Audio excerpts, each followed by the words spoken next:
Everybody, I'd like to introduce you to Russ Gant. He is an individual that Mr. Curtis and I went to go visit over the summer. He directs the Harvard Visualization Lab and blew our minds in many ways, virtually and in real ways. And I begged him basically to come out here. At the same time, Alex Reichenbach here started, and thank you Alex for setting up Oculus back there, started the VR club here at Andover. So it's just, it's about to start Sunday at 6. So come check that out if you're into it. But I'd like you to meet Russ, talk to Russ, ask him all kinds of questions about VR, AR. He knows everything about this space, and I'll leave it to you to go from there. Cool? Thank you much. Thank you. Thank you, guys. Yeah, even though the title here and a lot of the discussion is about virtual reality, I'm going to start quite a bit further back in history and look at how we got to where we are. Most of the people who are thinking about this kind of technology have a very short sense of history. If you ask most people about how old VR is, they might go back 3 or 4 years, which is sort of when it became sort of something in the public eye. You started seeing it on the blogs and started seeing it on the web. It's actually a culmination of a very, very long string of intellectual evolution in a number of very important areas: history, art, science, which are merging together. And it's the fact that all of these major streams are merging is what makes it such a big deal. It's not just sort of a little thing that just came along beside everything else. It's emblematic of a lot of long-term changes that are going on in our society, the world in general. And to understand it beyond just code and just beyond the sort of gee whiz factor, you really do have to stop and think about how we see the world, how we think about the world, how we construct our image of the world around us. Because in terms of philosophy, virtually none of this is real. We make it all up in our brain. We take various kinds of input and we construct what we think we're seeing. But if we actually could look out of each of our own eyes, we'd be very surprised that what's there is different.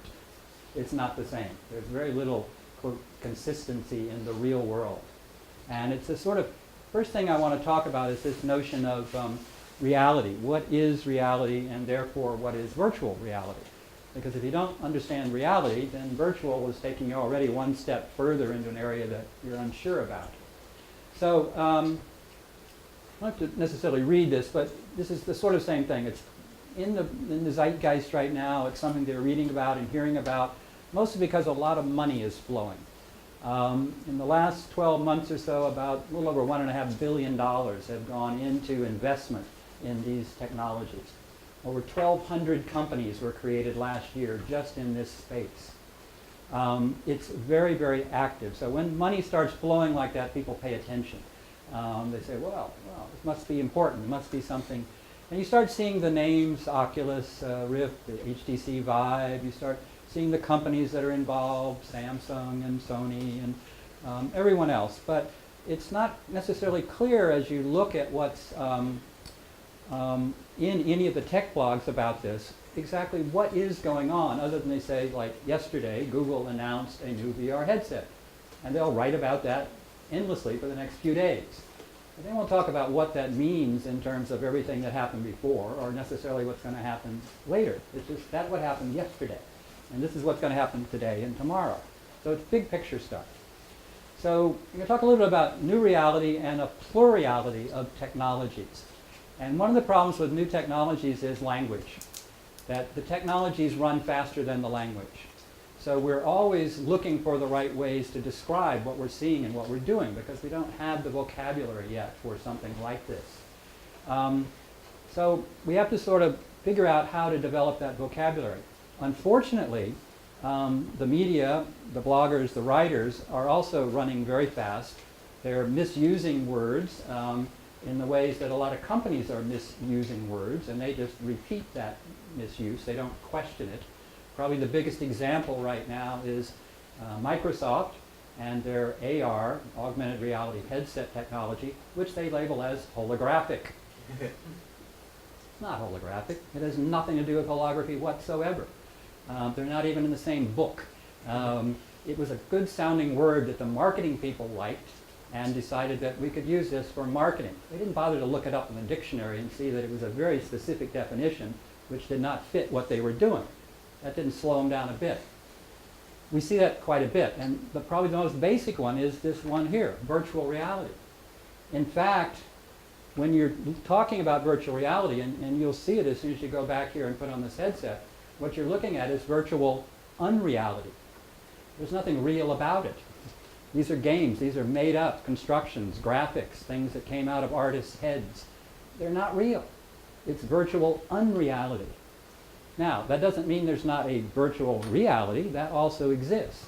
And I'll sort of talk about how that works. This word is the word that Microsoft didn't like, augmented. Right? Now, that's a pretty straightforward English word. You add something and it's augmented. And in this case, you're adding something to reality. You're floating graphical images in front of you. But this didn't market well. So that's why they didn't like it. And so they're starting to look for other things. Well, gee, if it's some real and some unreal, then it must be mixed. It must be the two things. So we'll have mixed reality. That sounds pretty interesting and pretty easy to sell.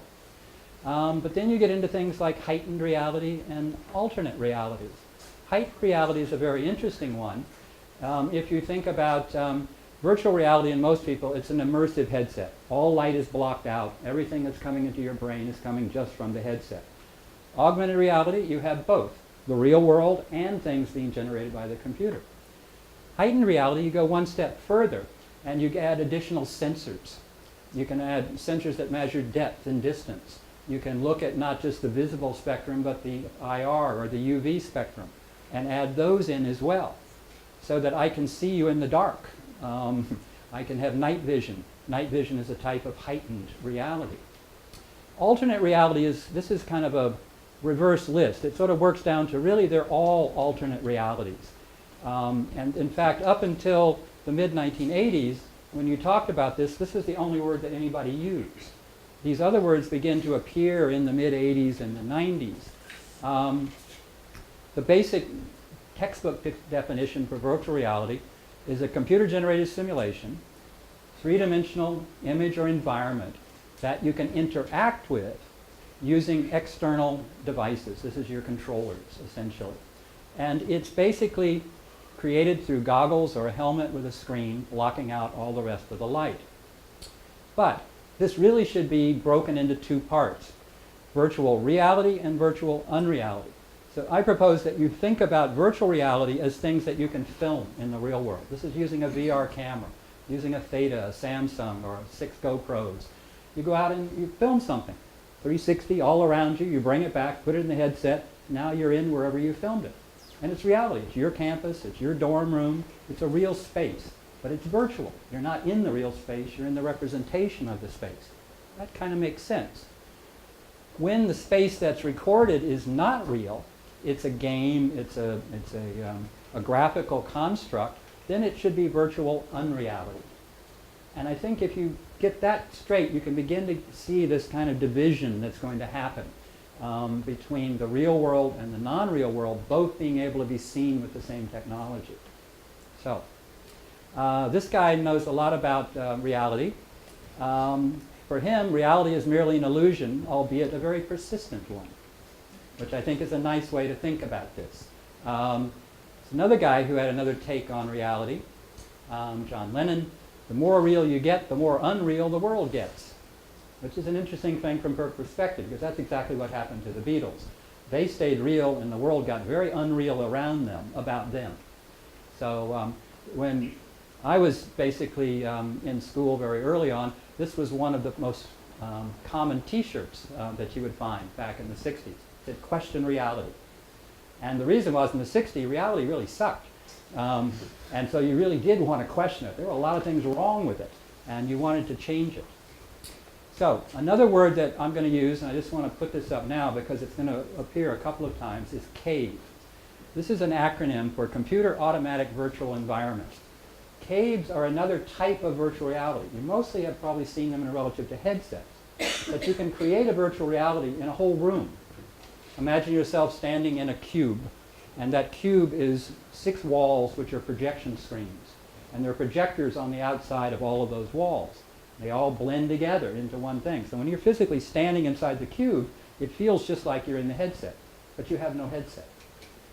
So it's another way to create a virtual space or virtual reality. And we'll see this in a minute because this gets really interesting when we begin philosophically going back to where all this begins.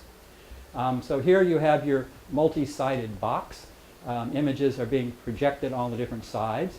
You stand in the middle and you have the same sense that you do as if you had put on the virtual reality goggles. In this case, very often, this is done in 3D, projected 3D. So the user is also wearing a pair of glasses, but it's a pair of 3D glasses, just like you wear at the theater. But that combination gives you a very similar experience. So what we want to do is think about the other kind of cave. Cave being a dark place carved out of rock somewhere. Something that has been central to the human existence now, basically for as long as we can measure. I mean, it basically goes back in the millions of years that we as animals discovered that if you needed a place to live and you needed it quickly, a cave was a pretty good choice. It usually had a single entrance you could protect. It protected you from the elements. It gave you a place to make a fire, and basically you had a house. So caves were really something that people were looking for. But what we're looking for is a little further down the line here with Plato and Socrates. They had a very interesting philosophical discussion around caves and the meaning of reality. And they came up with what was called basically the allegory of the cave. And this is that you have a group of people who are watching shadows projected on the walls of a cave that are being created, the light from a fire behind them. All they can see are the shadows. They cannot see what's creating the shadows. So to them, those shadows, and here's a picture, are the reality. So here you have the cave, there's a wall, these are actually prisoners who are chained behind the wall, a fire back here. Up here, out of the cave, is reality. As you come down into the cave, now these folks, all they see are the shadows on the wall. So for them, this is reality, the shadows. For the people up here, this is the reality. So the discussion was, which one is real? Are they both real? And this begins to get at the notion that, yes, they're alternate realities. They're simultaneous, they're real time, they both have value, communicate to you, but they're different. So we're going to go as far back as I've been able to push this. And we're going to go to a place in Indonesia, a cave, and on the wall of that cave is this mark. It's a handprint. But it's not a print in the way we think about it. This wasn't they put their hand in ink and then printed it. This is a negative. And when you see these are created by painting. You put pigment in your mouth and you use it like an airbrush. You blow the pigment out.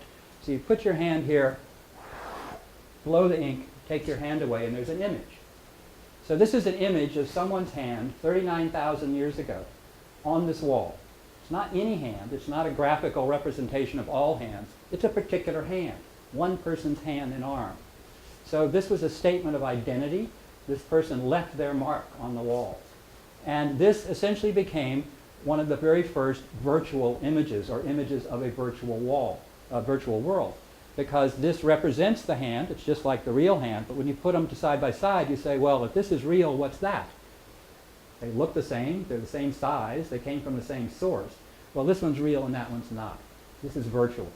So this concept of virtuality we can trace back to the end of the last ice age at least, maybe even further. We see it in a number of places around the world, these hand stencils. They appear over a period of anywhere from 50, 40,000 down into the 10, 15,000 year old space. And they appear all over the world, in Europe, in Asia, in various places. People were having the same experience of trying to talk about their world, represent their world in various ways. Probably the most famous of these, and if you know any of them, it will be this. It's the Lascaux Cave in Dordogne in the south of France. These are and you have them in the south of Germany, you have them in Spain. And these were occupied by modern humans, Homo sapiens, but also by Neanderthals, because they coexisted at this time. So you actually had two kinds of humans who lived separately. Sometimes they intermixed, but they were also experiencing the same things, but with different structured brains. So you get different kinds of reactions.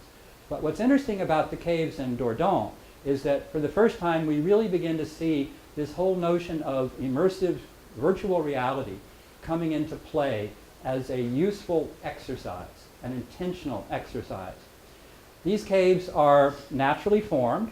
They have a lot of dimensionality to them. They start with a single opening usually, and they wind their way deep into the rock. So what they did is they conceptualized this as a visual journey, that this is a procession. When you start at the beginning of the cave, you come in, and you begin to see drawings of things, paintings, which are part of the real world, virtual reality. These animals are real. They're not mythological. They're not made up. It's something they saw 2 days before when they were hunting. So they're representing their world. But what's very clever and interesting is that when they went to draw them as artists, these are undulating physical surfaces. So if they're going to draw a bison, and the bison's in profile, the bison has got this shoulder which is sticking out at you. So they find a rock which is sticking out, which becomes the shoulder, and draw the painting around it. So it's as if you had the 3D first, and then you match the 2D picture to fit on the 3D. We call this texture mapping in the graphics world.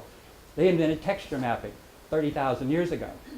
And as a result, not only that, but as they want to tell a story, a coherent story, you process or you move through this. So as you go deeper into the cave, these images are flowing by you.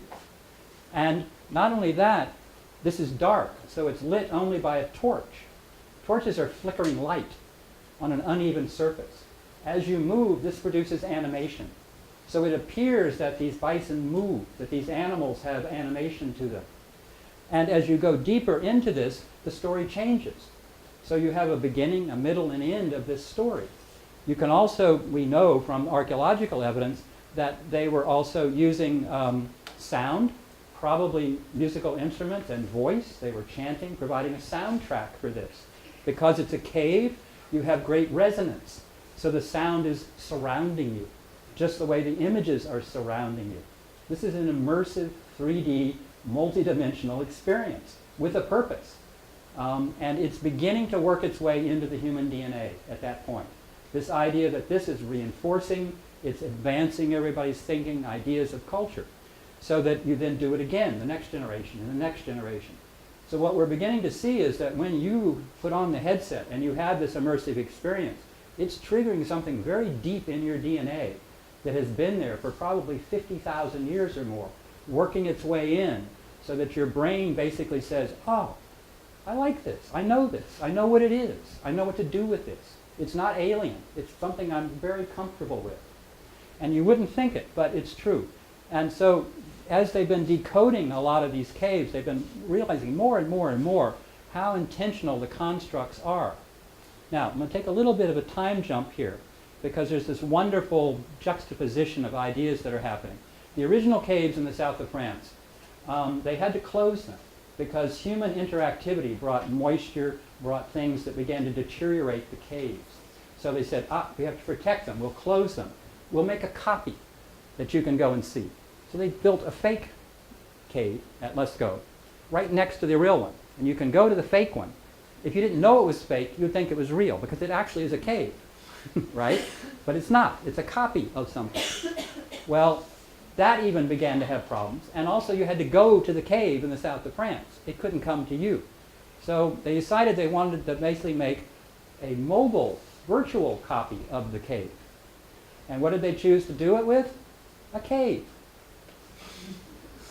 Right? So they're building an artificial computer-generated cave to represent the original cave, because the computer-generated modern immersive cave is the only way to accurately represent the ancient immersive cave.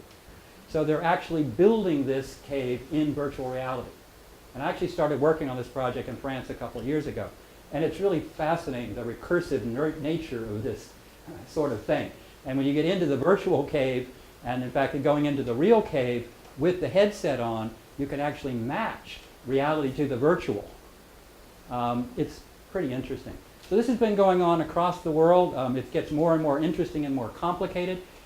Here, what you see look like actually several people. Think keyframing animation. This is the same person in different active poses. So they are, even at this point in time, understanding that nature of what is to animate, what is to give life to a two-dimensional or a three-dimensional representation. Keep going down in time. We begin to get, in 10,000 years, you get farming and the beginning of sedentary civilization. That begins to develop larger communities, which develop into tribes and villages and towns and eventually into cities. And you get the rise of the city-state in Mesopotamia, in Egypt, in northwest India, in China. You start getting civilizations now take root. What do? They have development of religion and their view of the world, and you can think of religion and virtual reality are very much related to each other. When someone tries to explain to you what the afterlife is like, it's pretty much like explaining what a virtual reality experience is like. So here the Egyptians particularly were very good at encoding that view of the other world, reproducing it in their tombs, temples, and other edifices, so that you're seeing kings and queens, and they basically are showing the other reality, the other life. And they do this to a great extent. This is actually a virtual reality program which we are working on at Harvard. We are reconstructing the tombs, temples, and other religious structures, particularly on the Giza Plateau outside Cairo, the Great Pyramids. 4500 BC, all of this is now built in walk-around virtual reality. So you can actually put on your headset and go and walk through these tombs, walk around the plateau as if it was 4,500 years ago. We've been working on this for about 10 years. It's a very, very evolved virtual world. As a full-time staff of people, we've got about 7 or 8 now. We've had as many as 20 working on this project over the last 10 years. This is another tomb. This is a royal tomb, Valley of the Kings. Here's the sky. You have the earth. You have all the representation of reality and unreality mixed together in the same space. This is one of my favorite examples of virtual reality in the ancient world. It's the tomb of the first emperor of China, Qin Shi Huangdi. This is in Lintong district in Xi'an, the old capital of China. You probably have heard of it as the Terracotta Army, and you've probably seen it in various museums and exhibits. But terracotta is the key. You think of it as this sort of red, unfired clay statues. In fact, they were fully painted, fully realistic, and what is most remarkable that this is from the tomb of the first emperor. His tomb sits on a very large mound in the center of 4 of these large pits on each axis. One axis represents the army, another were the courtiers in his palace, another were the merchants and farmers. So essentially he represented the world not in miniature, in full scale. These are 6 feet high figures with their weapons or their tools, because he believed that when he died, all these guys would go with him. And he was pretty much one of the biggest megalomaniacs, so he needed his entourage when he got to the other side, right? But he didn't just simply make and go and put up some kilns for a lot of people and just turn these things out like a factory. These are actually the cohorts. These are actually the groups that fought together. These are actually teams, if you want to think about it. They represent 14 different ethnic minorities. And not only that, each head is an individual portrait. These were not mass-produced. They brought the army in, a series of artists. They modeled each head. The head then went on a body. So these are actually, this is a group portrait. This is a 3D group portrait on a scale which has never been matched since. This is really a pretty remarkable way of taking reality, forming it into something that, in theory, could not only be in this reality, but could represent something in another reality as well. The Romans were quite taken with this notion as well. You wouldn't see a Roman house that did not have extensive painting, and their idea of painting was to reflect the reality of the room. If you're in a dining room, then your art was about eating and dining and where your food came from. You would put essentially virtual windows into your space that related to what you were doing. If it was bedroom, it was one thing. If it was a living room or an eating room, you would do another. This is a great room from Pompeii that's in the Met in New York. And here you have a real window, And beside the real window, you have a virtual window. And if you had looked out the real window, you would have one view of the, quote, real world right next to virtual windows of the unreal world. And they saw no problem and no distinction between those two realities. You needed both of them in your life, not just one. So we move a little bit further in time. Here we have one of the great examples of immersive virtual reality, the Sistine Chapel. To be in here at High Mass, when everybody's in costume, when there's music, when there's incense, when you have this story enveloping you around and you have your guide leading you through this story, it's quite impressive. And that was its intent, was to take people who lived in the country, didn't have much education, didn't have much exposure to what the ideas were here, put them into this virtual space and teach them, educate them in a way that was really powerful. Virtual education, essentially, is what is happening. And it's quite remarkable how sophisticated you can get. Again, real windows, virtual windows, real windows, virtual windows. This is not a real space. At the same time, it is a real space. As we move up into the Renaissance, other things begin to get added. As a result of the recontact with the Arab world, the Western world in Europe rediscovers science. Science had been lost for almost 1,000 years, but not in the Arab world. And so as books in Arabic began to move into Europe through the Arab invasion of Spain and through in from Vienna and coming up from Constantinople, this old knowledge became new knowledge of science. And you begin to get this idea of optics. Now, we saw this square box before, multiple walls, images projected on it that we call a virtual cave. Here we have one in the 15th century, and this is called a camera obscura. You punch a hole in one wall, it acts as a lens, it takes what's out here in the real world and creates a virtual display. But if you're in here and you can't see out, this is, in fact, you're looking at the real world. This is virtual reality as opposed to virtual unreality. And this begins to build, this notion that you can, in fact, bring and move back and forth between the virtual real and the virtual unreal space. This is happening all over the world. I also teach at a Japanese university, Showa Josei Daigaku, which is Showa Women's University in Tokyo. I study a lot about Japanese history. Japanese virtual reality goes back into the 1600s. And they were building, see this little box here with the lenses on it, and think of this as your cell phone up here, slides into the box, and you look into the box, and you've got a virtual reality viewer from the 17th century in Japan. So this is not an uncommon idea. Back in Europe, what's the first thing that they're beginning to do as they are now thinking about these little virtual viewing spaces? How do we make money on it? How do we monetize it? It's fun, but there's got to be some money in this somewhere. And what's developed is the peep show. The peep show, which is with us today.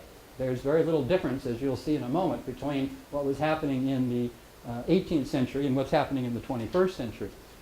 These people are paying to look in here to get a virtual experience which is being manipulated by controllers here by the person who is providing the virtual reality experience. Here's probably the best example. Here you have a stand-up viewer, stereo no less, 3D. He's paid his money. He's got a hand controller here in his hand, which allows him to change what he's seeing. And what's he looking at? The highest selling, most current use of virtual reality. It's pornography. It's what's led every media evolution beginning in the time of the Renaissance. It's easy content. It's easy to monetize people to use the content. So you start getting this very interesting thing developing. Here we have another viewer. This one's called dissolving views. And these are strings. And when you pull these strings, it's changing filters. It's changing things which are between the viewer and what he's seeing. So you can create sunsets, sunrises.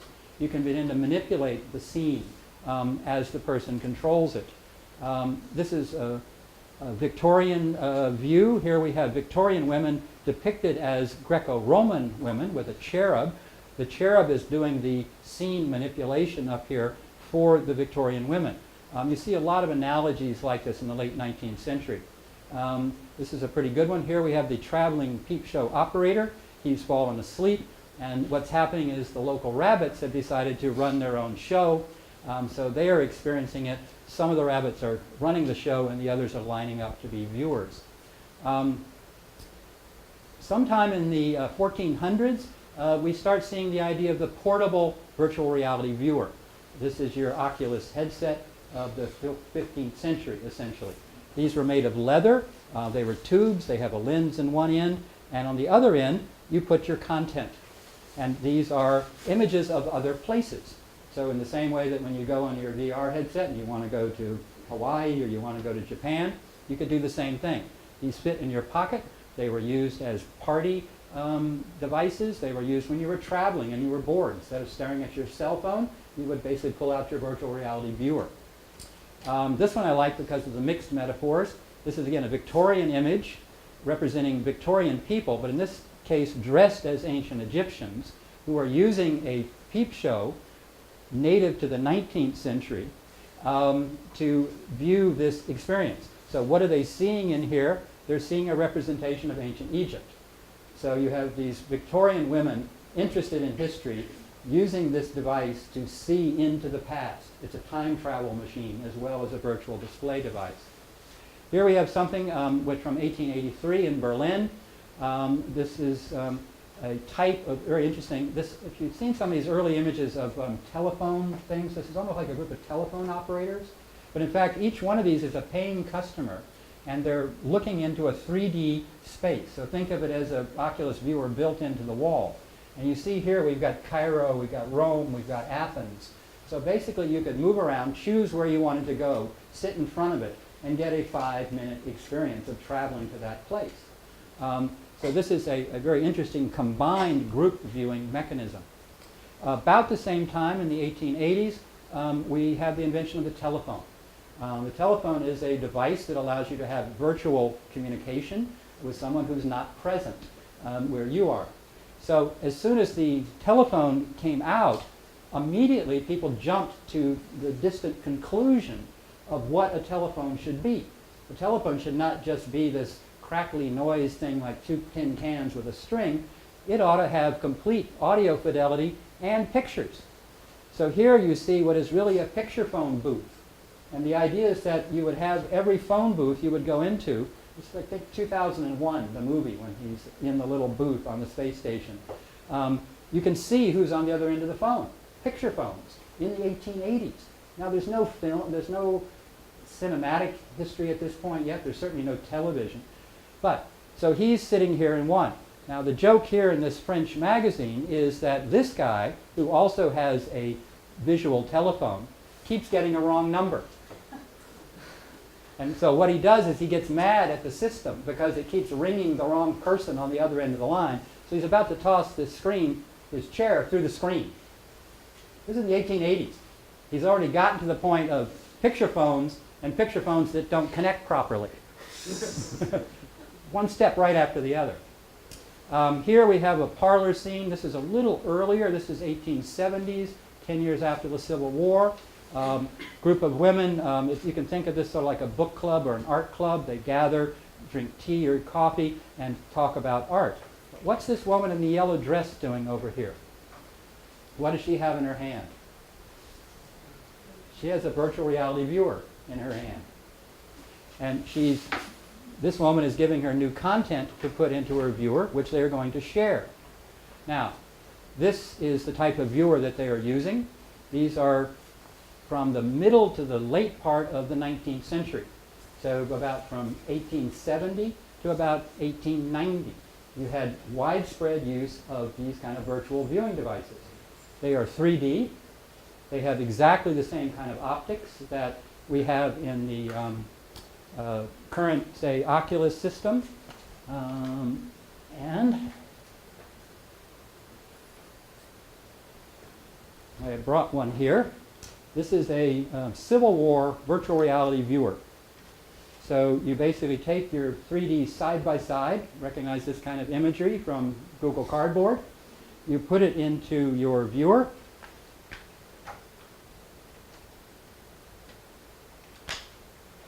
You have 2 lenses, which are focused on either side. They blend into a full 3D image.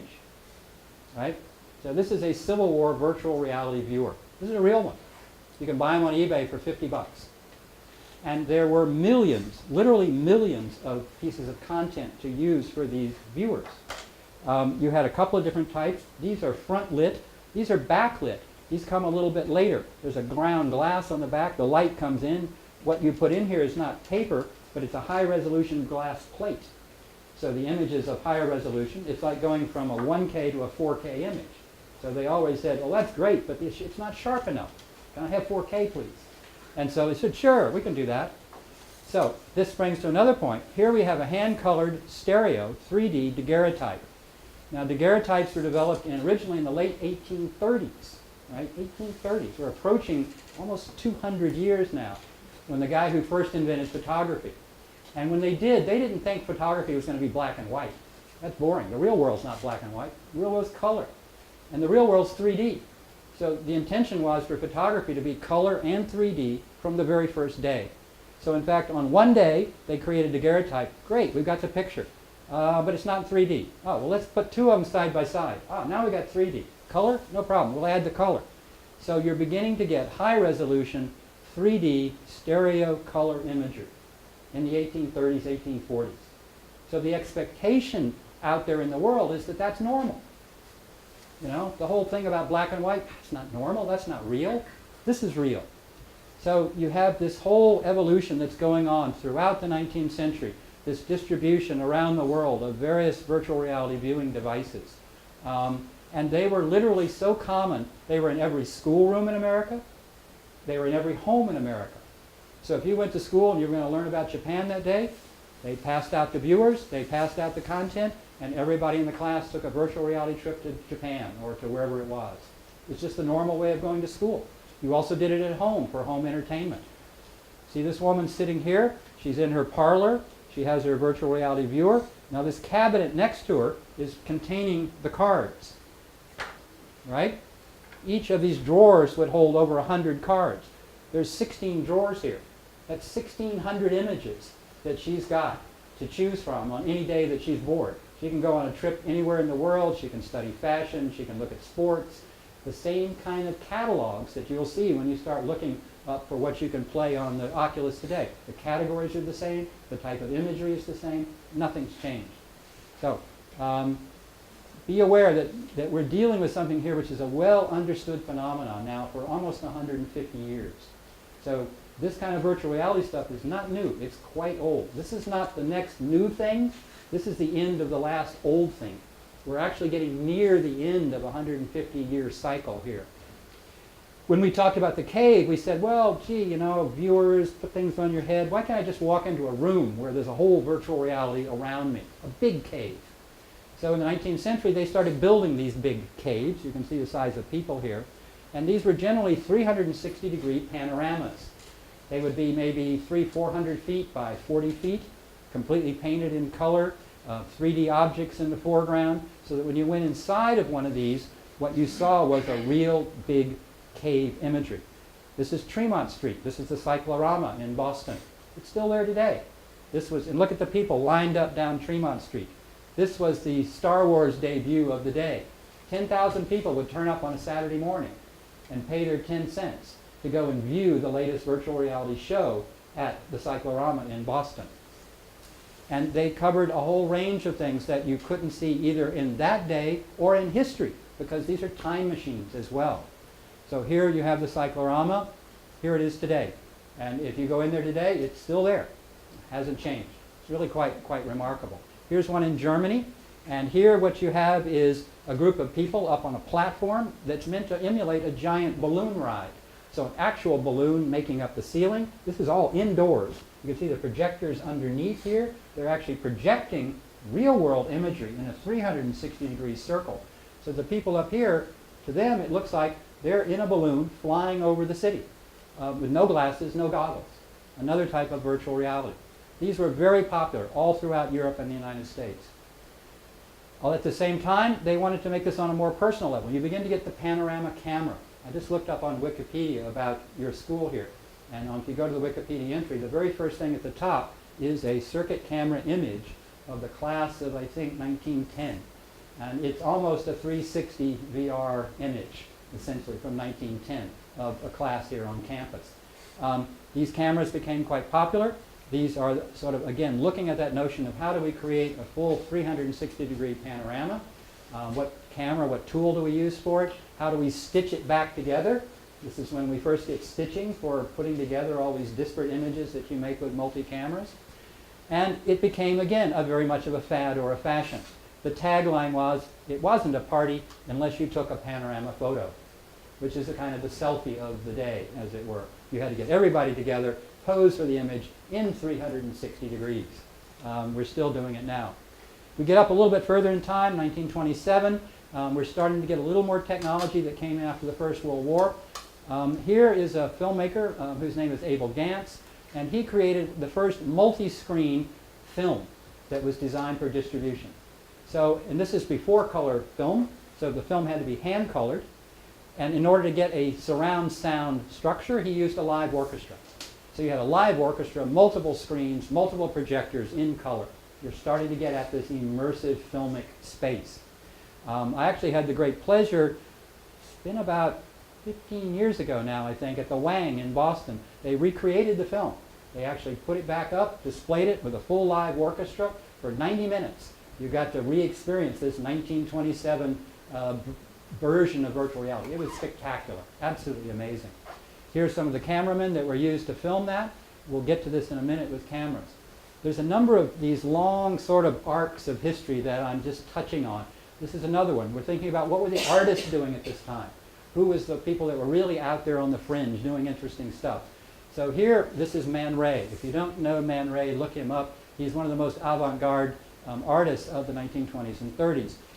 He was really doing surrealistic virtual reality in the 1920s.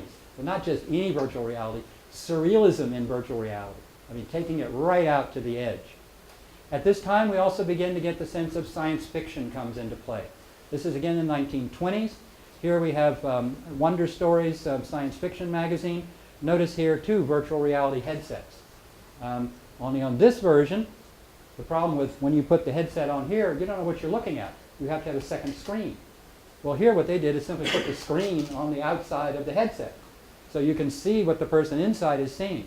And what's interesting is this story is, again, a time travel story. So these two people are traveling in time in virtual reality back to the time of the dinosaurs. Here, another Wonder Stories thing. This couple is on a space station looking out through the window, and these are AR goggles, which are adding additional information to what they're seeing. So we begin to start, all of the components are starting to come together in the 1920s and 30s of what the future is going to be like, how we're going to see, how we're going to capture images, how photography is going to move into 3D and 4D. It all starts to appear now and become part of the mainstream zeitgeist. This is actually a helmet you could order related to Buck Rogers. This helmet had a flip-down clear screen on it, and it used a set of batteries and actually produced images on the screen. So it was an AR device. This is an AR helmet that you could order in the back of a comic book in the 1930s. These are not new ideas. Here, again, you start to see this use of goggles. As I'm becoming a kid in the 50s, this is the way you're starting to see the future. It involves goggles, vision, the ability to see into the future, see into the past, in your toys, in your books. This is probably the very first example of a full-blown virtual reality story. It's written in 1935 by Stanley Weinbaum. And here on the bottom, what you're seeing is a pair of goggles. They fold in the middle. They've put the images in the goggle that are related to the story. And the story is about these two professors who invent virtual reality goggles and what they do with the virtual reality goggles. So you have literally the whole scene here showing the professors wearing their goggles. You see the scene that they're seeing in their goggles projected on an image of the goggles. 1935. Again, all the pieces are already in place. By the time the Second World War comes along, we push it a little further. Each time we've had a war, we jump the technology forward. That's the only good thing that comes out of war is some technology. This is a thing called the Link Trainer. They had a problem getting pilots in the war, training them fast enough. So they created this. It's a closed environment, completely dark inside, and you learn to fly it by the instruments using this essentially virtual reality training system. And so in the Second World War, we're starting to get images that we're beginning to see now. This almost looks cyberpunk. This almost looks like, Snow Crash. This is looking like a lot of the stories from the 80s and the 90s, but it's in the pre-war period. After the war, 3D. 3D becomes the big thing. Anaglyphic 3D, the paired red-green glasses. All the theaters now, gee, we've done color, we've done sound, we've done multiple screen. We've got to get 3D in here. Great, we'll add the 3D in. And what do they do with the content? 3 guesses. The first thing they're going to do with the content with 3D, right? But let's not stop at 3D. Let's go to 4D. We want motion. Motion seats in the theater, timed to what the film is doing. The film rocks, you rock, right? So now we got 4D, again, right in the very beginning here. So this is becoming more of the mainstream, the expectation as to how you're going to view content, what content is going to be like. I had another fortuitous thing that I happened to be in Southern California in 1955, went to Disneyland. They had just opened their Circle Vision 360 theater. This was the first commercial 360 immersive theater in the United States. You can see people stood down below, the screens wrapped all the way around you. It was used a total of 9 cameras altogether. Here you can see that these were actually projectors on the outside projecting across the space to produce this 3D image. These are some of the cameras that were used at that time. They were big, bulky, but functioned very much the way we do today. We started getting dome cinemas projecting on the ceiling, like when you go to a planetarium, for example. But also you wanted this wider wrap around you. So we get Cinerama.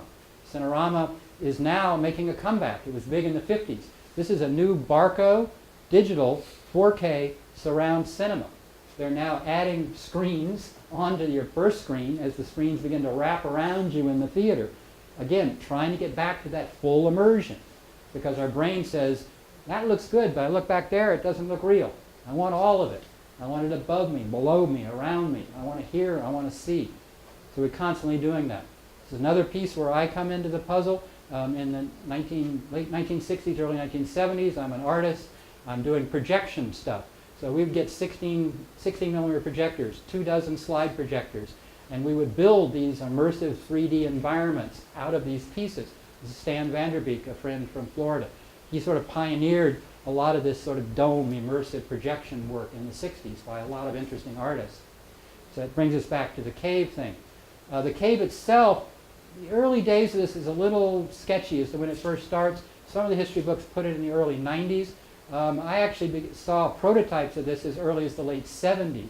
Tom DeFonte and Dan Sendine, I worked with them in Chicago in the late 70s, early 80s. And the prototypes for this were already in place. They quickly began taken over by the commercial interests, guys who were designing airplanes, cars, looking for oil and gas. It was commercial use, B2B was important for this kind of stuff. Brings us up to the 1960s and 70s with an iconic image that's related to VR. This is where, for a lot of people, the first time they began to think about real VR, the holodeck on Star Trek. Because here they took all these pieces, put them together and said, if price is no object, technology is no object, then we basically can have this, which we call a holodeck. And you begin to get then the whole vocabulary of true, fully immersive VR experiences. And if you go back through all the episodes of Star Trek, they build a wonderful history of 3D immersion and how it would work and how it would play out for fun, for games, for adventure, how it can go wrong as well. Some of the best episodes are things where the holodeck goes wrong and things happen. So, brings us back to this point. These caves now are mostly in commercial centers and big companies and corporations. They did just build one down at Brown, spent about $1 million on it. It's really an archaic device. It no longer functions the way it did 20, 25 years ago because we can replace it, what costs $1 million for Brown, with a $300 headset. So not very much bang for your buck there. It's pretty much a dead thing. They were now mostly being used for teaching, like I say, for oil and gas work, etc. Many different kinds, round, square, whatever. Here you've got sort of like the bridge of the Star Trek Enterprise, again a surround system. The headsets as we know it, like I say, it really begins here. The early patents for these go back into the 20s and 30s. When Oculus first came out with theirs, in 2012. It basically was identical to existing patents that were almost 50 years old. There's nothing patentable in the Oculus inventory. They basically said, the only difference is instead of these being expensive, now they're cheap. And if they're cheap, we can make them a game peripheral, and people will buy it. They didn't invent any of this. They just recognized the fact that the mass production of your cell phone drove the cost of all these parts down to almost zero, so you could afford it. Probably the most famous and where we put the beginning of headsets is at Harvard, not surprisingly, in the School of Engineering. There we've got a guy by the name of Ivan Sutherland, who's an assistant professor of electrical engineering, and he created what is known as the Sword of Damocles. Here is the first headset. He's here's wearing the headset. You can see it's binocular, just the way you would expect. The thing was so heavy that they had to hang it from the ceiling. That if you tried to wear it, it was like, so they had to weight it and put it on a spring so you could wear it. Here's another little-known hero in the history of virtual reality, Morton Hellig. In the late 1950s, early 60s, he had just come out of the Navy. He was a pretty talented maker guy. He would have been a makerspace guy. And he thought, you know, I see all the pieces here. I see the sound, I see the 3D, I can put all this together. So he built this thing, which is called the Experience Theater or the Sensorama. And here you can see it's a seated experience, like seated VR with Oculus. You're looking into a 3D system. You've got controllers here. And he then had to create cameras to capture 360. So he's one of the first guys to go out and build his own 360 cameras. And here he then produced his system. It had 3D, wide field of vision. It had motion control. It was in color. It had stereo sound. He produced aromas. He had a wind generator, and the seat vibrated. He hit every button that you wanted to hit. You want VR? I got VR for you, and it's 25 cents. It's coin operated, right? You never heard of him, right? Timing. Timing is everything with inventions. He was too soon, right? Everybody thought he was crazy. They didn't think he was a genius. They thought he was nuts. But it turned out he was really pretty smart. The history shifts over now to the military and NASA with headsets. If you see this stack here you've got your optics, here you've got your screens, your electronics that all compress. Here's your optics on the viewing side, and they compress this down into your headset. If you take your Oculus apart today, you have the exact same stack. This has not changed at all. In fact, all the major patents for both AR and VR were issued to either the United States government, the United States military, or NASA between the late 1970s and the mid-1980s. So even Magic Leap and all these guys who are like the coolest thing on the planet, they're using patented technology from the 1980s. So this is not the next great thing, as I say. This is the end of the last great thing. This is Scott. Scott was at MIT with me for a number of years. He then went out to JPL in California, worked for NASA, and ran the VR lab for NASA leading up to the moon exploration program. NASA has been doing immersive VR, AR, telepresence all the way back into the 1960s. Every astronaut that's ever flown was trained in VR. It's just the common way to do it. The military pushed it a little further. They needed fast display of information for pilots. So they didn't want virtual reality. They wanted to be able to see the real world plus information. So augmented reality, AR, became the domain of the military. It still is today. So they train with it. They use it for all sorts of applications. It's a normal way of doing business and has been continuously. It never went away. It's not as if it was like 3D. You had a big boom in the time of the Civil War, another boom in the First World War, another boom in the 50s, another boom 10 years ago. No. VR has been here all along. Never went away. Somebody's developing it. I would like to have been in the meeting where they decided this was a good idea. Right? There's just a couple things that are probably wrong with this. So not everybody got everything right. A lot of people were trying. The headsets were still heavy enough that you needed a counterbalance on the back. So you were going to go do this. So you had to get a balance in order to get it working. But you start to see gloves here, interacting with gloves. This is something that appears in the mid to early 80s primarily. But all through the 80s into the 90s, the headsets remain large. You're still using tactile gloves as input. This was a fairly successful one, the VFX. But the difference was, this sold in 1991, $25,000 each for a headset. This same headset today sells for $300 or $400 with a build cost under $50. And you have the same result. That's the big difference. They knew how to do it. They didn't know how to do it cheaply. Now we know both. And that's why it's exploded. This was Disney again. Disney was very early into VR. This was they had installations in Disneyland and Disney World. This is a multiplayer VR game. They had actually motion tracking on the ground, controller inputs, 3D, and multiplayer. This is 1991.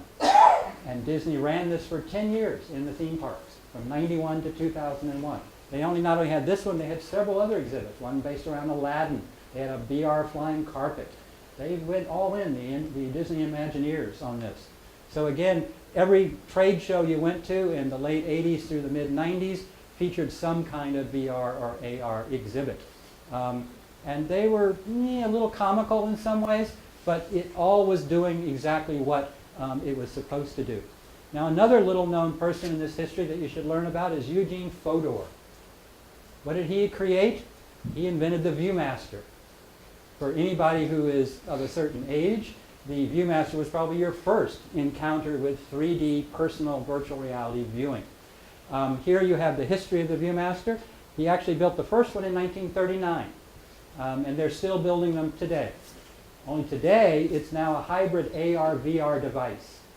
It's actually a combination. They still have the paper reels, but they have AR markers on them.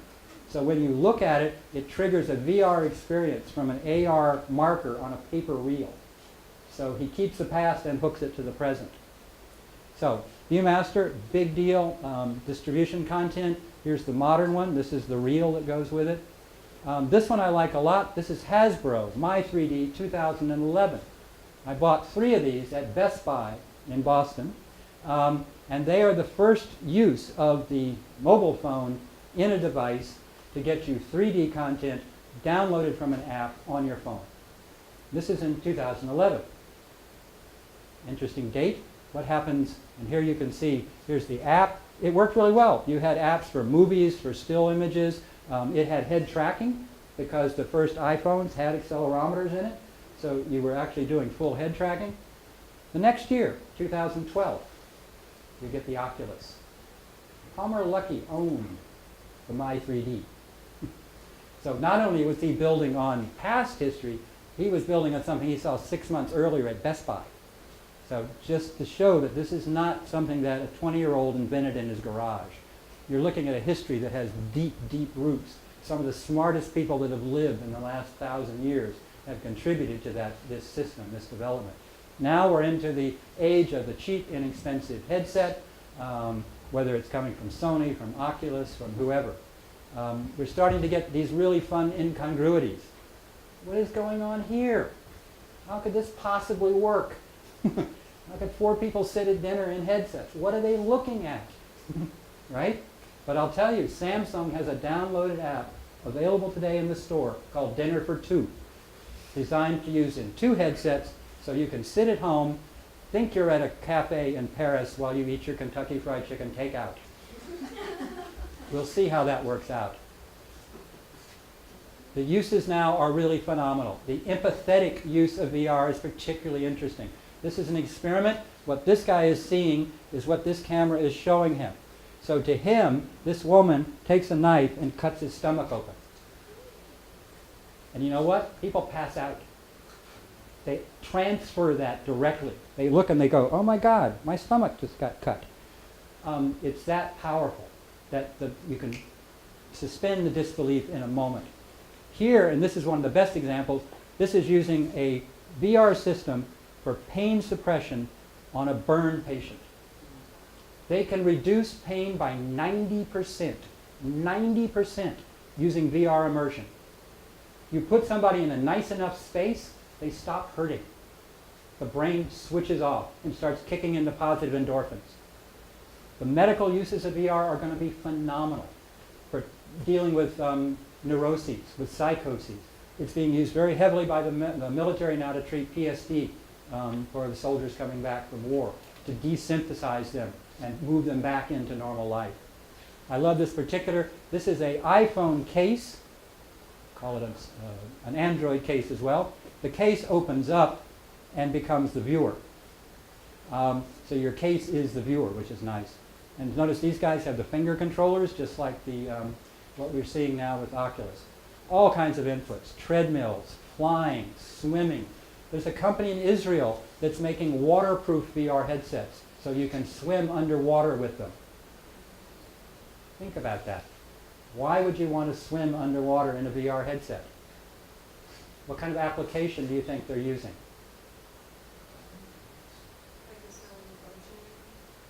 No, you could just have goggles for that, right? Something that doesn't have to do with the ocean. Space, weightlessness. You have the perfect weightlessness environment underwater. So when you're in Gravity, the movie, you're floating around. You're floating around. Your body buys into it 100%. You're weightless. I love this one, the hamster ball. And it actually works. They sell these. You can order one, although I'm not sure how it gets delivered. But it is an omnidirectional system. The number of systems now is amazing. This is another surprise. VR headsets for roller coasters. If you've used a VR headset, particularly in the past, you can get nauseous. It can make you uncomfortable if it's not done right. So you think, well, if I'm sitting here and I'm uncomfortable, I get on a roller coaster, this can't be good. You know what? It cancels. You have no feeling of nausea at all when you're wearing a VR headset on a roller coaster. It feels perfectly normal. Who knew, right? Now, every single roller coaster in America will offer you a VR headset option for your roller coaster ride for an extra $10. Now, this is actually in my lab at Harvard. We work with a lot of different kind of users, students, obviously. What's wrong with this picture?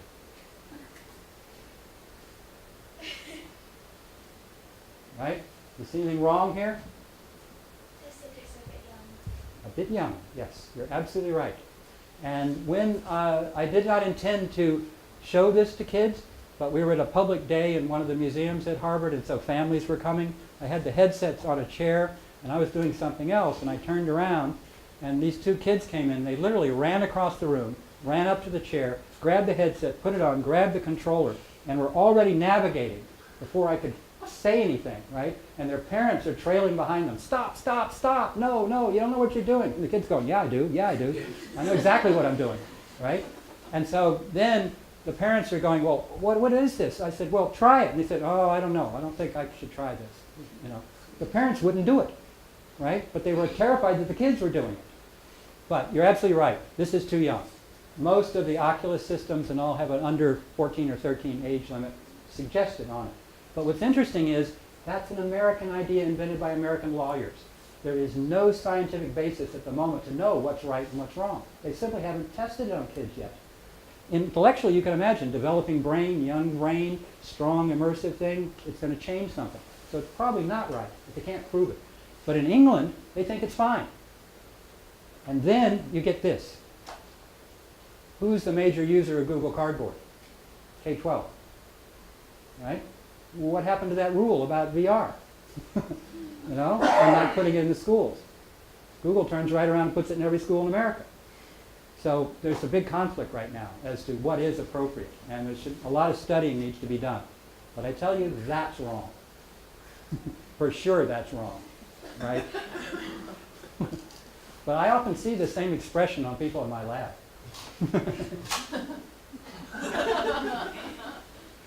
It's, I had some Buddhist monks in the lab yesterday from Sri Lanka, and we were talking about meditation VR and how to basically bring a group of monks together so they could meditate while they're here in Boston, sitting in their religious shrine in Sri Lanka. Right? Meditation VR. It's a very interesting thing. So we're now moving into a very chaotic universe, one that is full of interest and worry and concern. Nobody thinks they knows where it's going. It's going in some very interesting places. This is a 4-person multiplayer experience. A large scale, a single person seated, single person walk around, but now we have something called multiple person warehouse scale VR. So in Tokyo, about 3-4 weeks ago, a new attraction opened It's in an empty warehouse about 300 feet square. They can put 100 people into the same VR experience. No wires, right? 100 people simultaneously. And that's operating now. So this is coming very, very quickly. Just on the Boston side, a lot going on in Boston. This coming weekend, there's a big VR hackathon at MIT. 400 teams are going to compete to build interesting VR experiences, starting on Friday night to Monday morning. If you can, you're interested, go hang out. It's going to be very cool. It's going to be going open all weekend. I like this one. Here we have old style meets new style. And in fact, I have demonstrated on a number of occasions, I can put my phone in here and it works perfectly. 150 years apart. There is absolutely no difference between the optics on this and the optics on the Oculus. It's all right here, the whole range between these two devices of what we're talking about today. Just, you know, I mean, their whole sort of, this actually is the next big thing next week. Actually, the Sony version will debut, which is going to really rock this whole world again. Yesterday it was Google with their Daydream and their new phones and everything. Sony is the bigger deal because they're enabling the existing PlayStations. So next week they're going to flip a switch and 39 million PlayStations will be capable of VR on one day. That's going to jump it up to another whole level. So, and here, China. Pay attention to China. All of this stuff is made in China. It's, the biggest market is in China. They have this huge middle class now that's bigger than the entire population of the United States. They are developing VR at a very rapid rate. There are now 10,000 VR cafes in China where you can go and choose a Vive or an Oculus or whatever, pay $10 an hour and use whatever you want. They are selling 1 million headsets a month. Whereas in the US, we haven't sold 1 million headsets since the whole thing began. So China is going to rule this world, absolutely. And what's interesting is that they've invented something called mall VR. Since they don't have personal homes big enough for this, they basically want to do it in public spaces. So they've moved it into the mall now. And not only that, but there's a dimensional war going on. We talk about 3D, 4D, the seat moves, 5D, let's get some smell, okay, 6D. How the hell do you get up to 9D, right? 9 dimensions of activity. There's a real dimensional war going on in China right now. And they're really good. A double egg shape like this, full look around, high resolution, active games, multiple dimensions, a whole rig like this costs just under $4,000. That's a commercial rig that you can now operate for $10 an hour per participant. 40 hours, you paid for it, right? So it's really spreading very quickly. I don't have time to go on this, but this slide sort of sums it up on cameras right now. Everybody who has any idea about photography is building their own camera. The range is spectacular, from a few dollars to hundreds of thousands of dollars. It's a wide open thing, but it all starts and has its own history.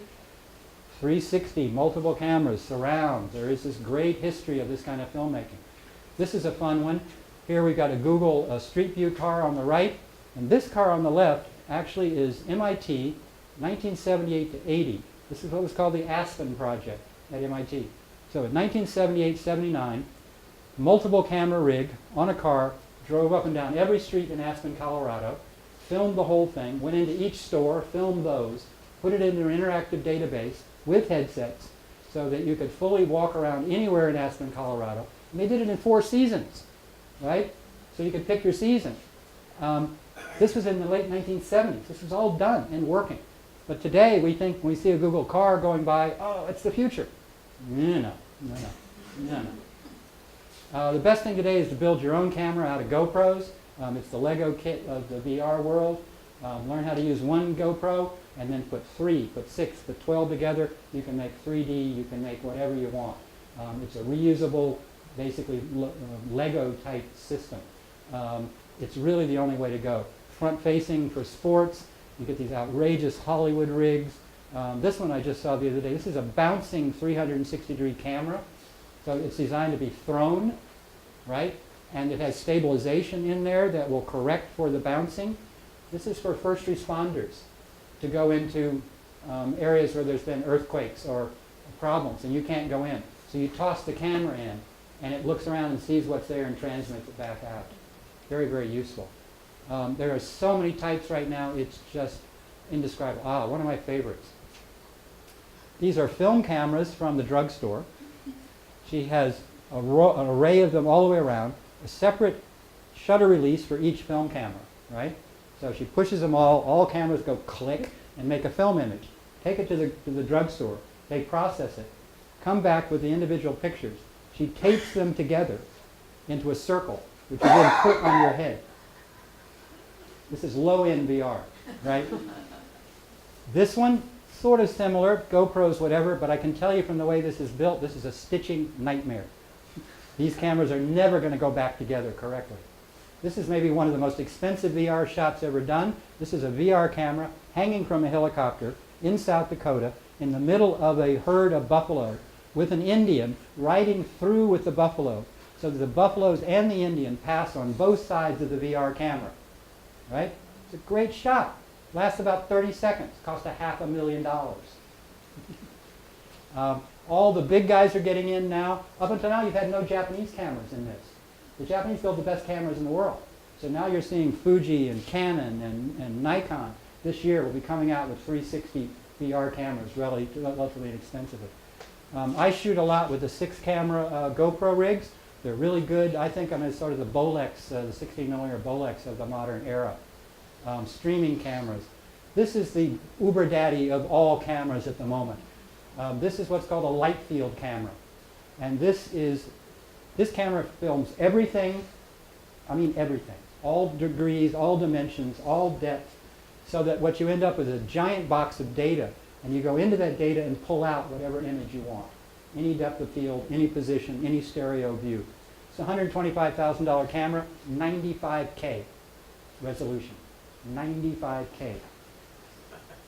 Glasses are going to make a comeback. You're going to see it from Google. You're going to see it from Facebook. You're going to see it from a lot of people. Glasses are not dead. They're going to be part of this mix as we go forward. Where all this ends up is not clear at the moment, but I can tell you it's going to be an interesting ride. If you want the quickest summary of the history of VR, I recommend The Simpsons. The Simpsons since 1993 have been making VR episodes.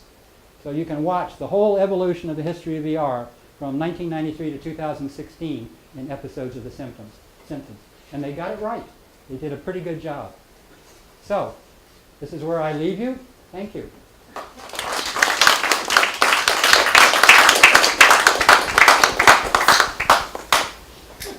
And hopefully you got some questions. So, people might need to get back to their dorms. Yep, if you got to get back, fine. This is just a way to get you started thinking, and to think when you start reading, particularly when you read things in blogs, question everything they're writing, because you'll see it's mostly wrong. You can write it correctly. You know, there's a profession out there now for people who actually know what they're talking about. So thank you guys. Come back, get the club started, get it going. Hopefully you guys will get to come visit me at Harvard. We'll arrange some visits. I've got one amazing lab for you guys to come and visit. So Mike and everybody will try and work that out so the club can come and visit. Okay? Good. Thank you. Thank you. Thank you yourself for coming. Sure.